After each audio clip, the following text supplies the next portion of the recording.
Friends, welcome to this video titled Actively Managed Funds versus Index Funds. As we all know, mutual funds is a great way of investing in equities and of course in other asset classes. In the context of equities, we have the choice of investing through an index fund versus an actively managed fund. So let's discuss what are the merits of index funds vis-a-vis actively managed funds. Actively managed funds, as the name suggests, rely on the fund manager's ability of stock selection. Now, of course, there are some fund managers who have done a great job, but the past performance is never a guarantee for the future. Plus, a fund manager may leave the job and go somewhere else. Also, globally, only around 8 to 20% of fund managers have been able to beat the index relevant to their portfolio. Others have underperformed. Also, mutual funds, that is the asset management companies, charge more total expense ratio for the actively managed funds because they need to do research, they need to invest their time, they need to actively manage the portfolio, and naturally the total expense ratio which finally goes out of the pocket of the investors is quite high for actively managed funds.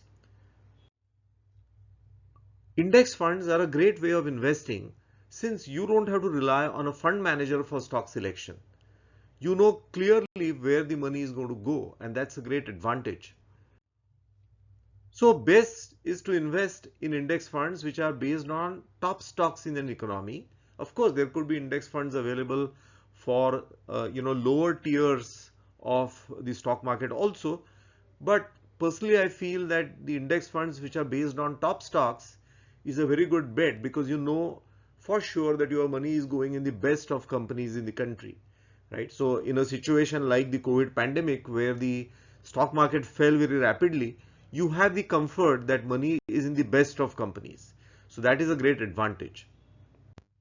Further good news is the expense ratio, that is the TER, which is charged by the asset management company to the fund, is very low in case of index funds. This is for obvious reasons because the fund managers are not required to apply their mind. There is no need for research, and they are required to invest exactly in the same proportion in which the index is constructed. So all that they need to do is that in case the index itself is tweaked for some reason, so some stocks are dropped and some new are added, that's the only adjustment that is required to be done in the fund, and as a result the total expense ratio is amazingly low for index funds. So I think you should surely explore them. For more such videos, do explore our channel, Dr. Abhijit Fadnis.